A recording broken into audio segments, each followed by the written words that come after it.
Bless up, dear viewer, it's time for you and me to go on a little journey. A journey way back to the times of old so that we can uncover the truth about the modern One Piece era. Because today we're gonna do our best to figure out who the forest god is within the modern One Piece world. Like seriously, the Harley text from chapter 1138 of One Piece has absolutely changed the game when it comes to any of these theory videos, and I've been having an absolute blast breaking everything down here. Like, it really feels like there's always something new I notice or can dive deeper into with this massive wall art, plus all of this epic poem-style text on top of it, but there was one key element from it that really had my theorist senses tingling beyond anything else. Now, for full disclosure, that could have also been the lunch I ate that day. Chicken karage can get a little bit messy, but no, I'm pretty certain it's this line in the text right here. The forest god sent forth demons. And we first learned about this deity way back in Skypiea in the year 2003. God, I'm getting old. But despite that, it's been over 20 years, and at long last,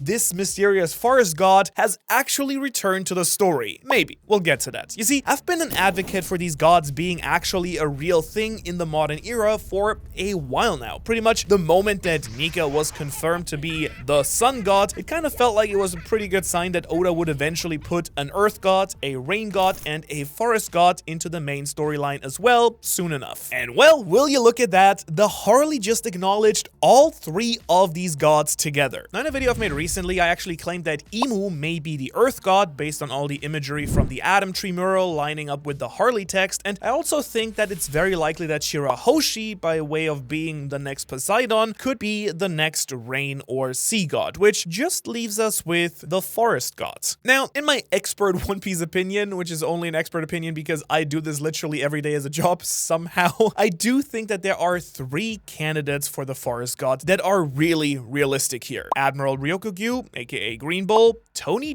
Chopper, yes, and the newest man on the block, Saint Shepherd Summers here. Now, of course, right off the get-go, I gotta say that the most obvious candidate would be Admiral Green Bull, but I must say that I do think he may be somewhat of a red herring that Oda has planted in the story. Now, don't get me wrong, I'm not gonna, sit here today and try to tell you it definitely is not Green Bull. I mean, he's generally a very good option. It's one of those duck test situations. If it looks like a duck, swims like a duck, and quacks like a duck, then it's probably a duck. And in this case, it looks like a forest god, has a forest devil fruit, and has forest god powers. Well, then this guy might just be the forest god, and we're just overcomplicating things here. But Luffy doesn't shoot crazy solar beams or solar flares, so there is a lot of reason to believe that the forest god might not actually literally control trees. Maybe he just speaks for the trees, like the Lorax, or something like the Ents in Lord of the Rings, which leaves me wondering if the other two bad boys, Tony Chops here and Summers, are the actually more interesting candidates here. So let's talk about my little man Chopper first, because this dude has rubbed me wrong like for a while now. Now, for full disclosure here, I actually started working on this video before the Harley text ever dropped and was only gonna talk about why I thought that Chopper could be the forest god, but recent events in the story have of course led me to expand the concept a little bit more here, which makes it just way more fun, I think. But the reason I even focused on Chopper specifically to begin with the first time around is because it just makes surprisingly much sense looking into it. At least it does make way more sense than Chopper having a basic model human fruit. Let me explain to you what I mean here. Like, look at what our dear dude here does. Chopper's devil fruit behaves weirdly very differently than other regular devil fruits, letting him change his physical forms in many different ways that we haven't seen from any other characters. And let me just say, we have so many points to cover here, it's not even funny. No, literally. His forms are actually called points, and he's got a classic deer hybrid human form and a full human form like any other zone fruit user, but he's also learned to develop a bunch of special variations through the use of his rumble balls. We've got horn point, leaping point, brain point, and guard point, which, come on, should have probably been named point guard and made him really good at basketball, if you ask me. Luka Doncic, the LA Lakers new sun god, who's also really into One Piece. And then Chopper obviously rounds it out with arm point. Oh no, that's not, I mean, that's not true. I actually left out the coldest and, let's be real, best form that he has, Monster Point. Now this giant, originally creepy, now kind of cutesy form is strong enough to square up with Yonko commanders like Queen and easily decimate members of the ZP9 during the Ennis Lobby arc. Alright, so what is my big issue with all of that? Well, quite honestly, none of these things make any sense when you really think about how zone fruit abilities usually should work. First off, his forms don't feel or look human-like at all, they just give him some human traits. And meanwhile, when someone like King, Queen, Marco, or Lucci activate their forms, they just straight up turn into their fruit's creature. But not Chopper here. No, when he turns into his full zone form, he's still just a deer-like human being that, you know, like, look at this full zone form. Do you notice anything strange here? I do. It's not human at all. He's just got more muscles and a regular face. Now, of course, there are also all these extra point forms, something that none of the other zone fruit users seem to have as well, except for one that we've seen, which is Luffy's human fruit. Now, since you watch this channel, I do know that you're a really smart person, so you probably know what I'm trying to get at here. Of the matter is, Chopper's forms and fruit abilities line up way better with Luffy's Sun God abilities than they do with traditional zone fruit powers. And when you really think about it, this would actually make a ton of sense if Chopper also had a God mythical devil fruit. And the fact that Chopper has all of these point forms and Luffy gets all these special gear transformations could just straight up be a sign and indication of a super special God tier devil fruit. But don't worry, I'm not just gonna sit here and throw some logic at you and then expect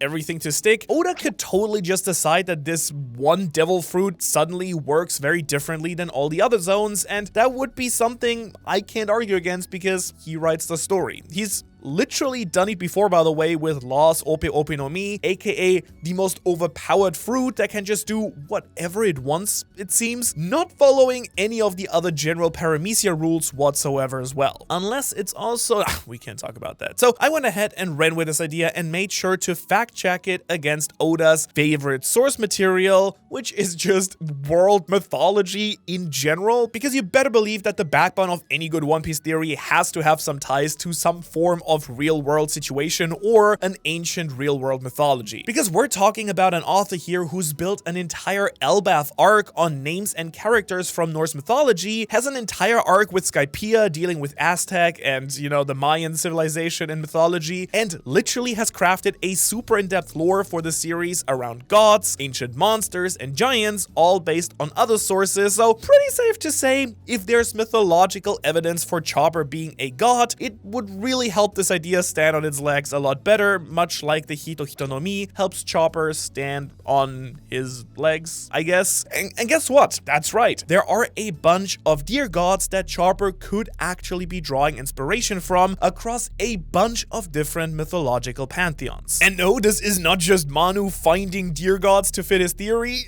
I mean, a little bit, no. Instead, I have found a bunch of deer gods who also serve as a forest guardian or emblems of the forest, something that the forest god may do if they don't actually have forest powers. Because that way, we can really hammer in the idea that Chopper isn't just a regular deer or typical human fruit user, while that would mean he has the base form of this fruit, which is also kind of weird. Now, I do want to kick it off with one of my favorite Oda tie-ins, Christianity. And don't worry, comment section, I won't go ahead and conflate all of Christian stories with the Bible, not this time around. The deer appears in a Christian legend. To be more precise, the Chronicon Pictum contains a story where King Saint Ladislas and his brother King Geza were hunting in a forest, and a deer with numerous candles on his antlers appeared to them. Saint Ladislas told his brother that it wasn't actually a deer, but an angel of God, and his antlers were wings and the candles were shining feathers. Now, deer, angels, gods, that does sound a lot like One Piece to me, and we first heard about the forest god from the Sky Races, which essentially are like these angel representatives in the One Piece world anyways. Now, I've also tied the gods in One Piece to the Lunarians, an angelic godly moon race, and considering that they're depicted in the Elbaf mural several times, it does seem like Oda wants us to also associate angels and gods together in the story as well. And seeing as I've made tons of videos already breaking down why I believe believe that the original One Piece gods were actually Lunarians, this story may be Oda's inspiration for the original forest god, and the deer elements were just a nice way to tie them into Chopper. You see, deer are actually often seen as divine representations of forests in a lot of mythological stories. For example, the elk Cernunnos is a giant stag of Norse mythology who chews upon the roots of the world tree Yggdrasil and thus brings prosperity to the world, specifically dripping down and creating rivers and forests, not just by chewing on some roots, even though chewing on roots does bring me prosperity when I'm really hungry. But then there's also Artemis, the Greek goddess of the hunt, who's often associated with the Cernunnos hind, a massive golden deer known for its swift speeds. And both of these two specific deer obviously share a lot in common with Chopper, a golden brown deer that can run at incredibly fast speeds in some of his forms and grows to massive size in some others, matching the Cernunnos hind, for example. Then Chopper is also, of course, a doctor, a medical practitioner who has set his entire life goal on curing all diseases, which is essentially bringing prosperity to the entire world. So to me at least, that could check off the little elk Cernunnos story box in my book as well, especially since we are on Elbaf and Yggdrasil right now. But you might be asking, is that all though? Are there only two deer with some solid connection that back up this point, and is this kind of like an ass pull? Of course not. Who do you think I am? Some sort of mythologyless loser? Nah, brother. I saved the best stuff for last, like a proper YouTuber. A deer god so intertwined with Tony Chopper, it's gonna make you scream. It's gonna make you yell, like one of those weird goats from those goat videos.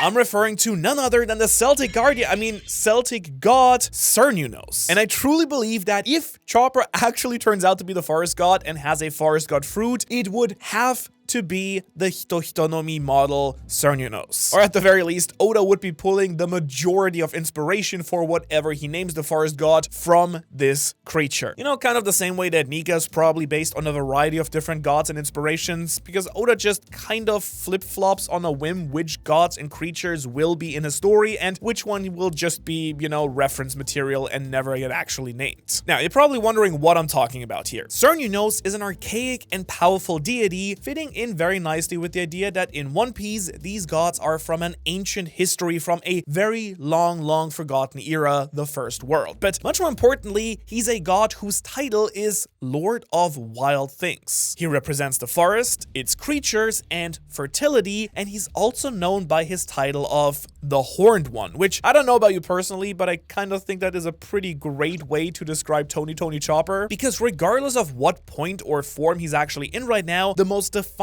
feature of Chopper, always the one that is always present, is his horns. And there's also the super interesting idea that this deity is a human who takes on the appearance of a stag or a deer. Now, he isn't actually a sacred deer, but a humanoid form that pays tribute to the deer in his iconography. And this is actually something I like quite a lot here, because it kind of creates this cool narrative foil to Chopper, because if the original forest god in One Piece was a humanoid or angelic god who appeared to be a deer-like person, then there is some really cool irony in the idea that Chopper, an actual deer, ate their mythical fruit, turning into a human/deer creature. I don't know about you, but I personally really vibe with that idea because it fits in with a lot of Oda's current narrative flips as well. Things like the devils being tied to the D-clan, yet the people who live as gods are quite literally demonic creatures themselves. Like the Gorosei, Imu, the Holy Knights, despite being celestial creatures and good,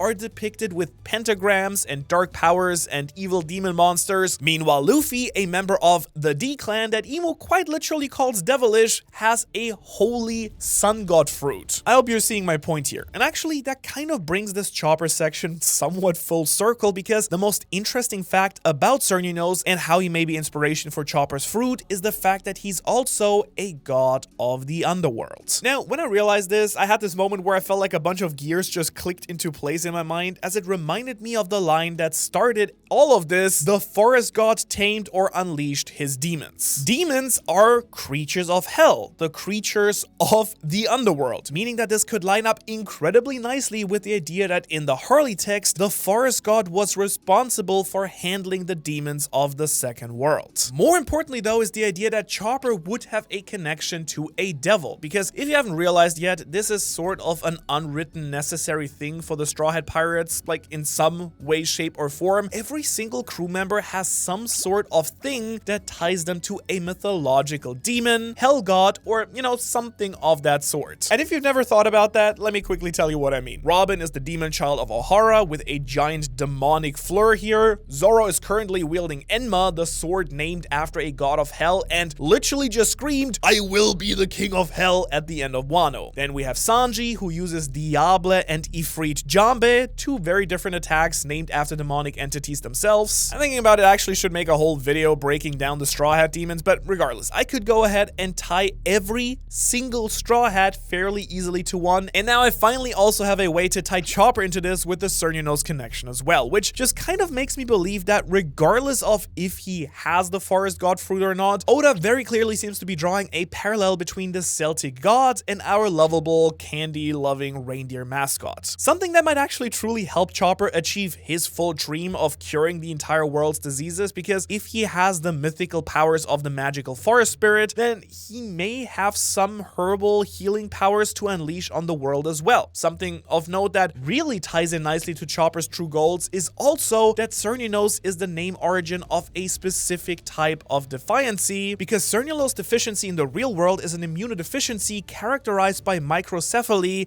aka a smaller than normal head. Which ironically does somewhat line up perfectly with Chopper's big head, but also ties the god itself into the medical world, something that Oda would definitely do, I think, if Chopper was drawing inspiration from him. But as much as I love all this, I gotta say I'm still not quite certain if it really trumps the Green Bull evidence. And really what's gonna determine that in my eyes is whether or not we find out what side the forest god was actually on in the Harley. Because if the forest god was allied with Emu, who I believe is the earth god, then it would be more likely that Green Bull is the current forest deity, as I think it makes more sense that the world government would be holding on to that very specific devil fruit. Which does line up quite nicely with the text saying the forest god tamed the demons, as it is very likely that the demons being referred to are the actual D-Clan. And the following lines of the text actually do seem to imply that the demons and Half Moon people, who I believe are also the D-Clan, could be, you know, the same thing. However, I do want to play devil's advocate about the devils here, seeing as the Harley is a text from the Giants, a race allied with Joy Boy and that worships Nika. The, you know, opposite could be true here as well. The forest god who tamed devils could be referring to an ally of Joy Boys who handled the real devils, you know, the ones who rose up and became gods after the Void Century. And in this version of the story, Chopper being a forest god makes even more sense, as that fruit could reasonably be floating around the world, not having been captured by the world government in that case. Okay, but with all of that being said, I do have to admit there is one other contender for the title of forest god that I have not talked about, and he definitely shakes things up quite a bit, because it's time to talk about my new favorite boy and holy knight, Saint Shepherd Summers. He's definitely the most recent character to enter this race, having been introduced during the Elbaf arc during chapter 1140, but that may actually play to his advantage, because Summers appeared just 2 chapters after that line that was haunting me, the forest god taming the demons, and not only that, he appeared from a literal pentagram that teleported him from heaven, the Holy Land, Morijoa, all the way to Elbaf. He is, by One Piece terms, a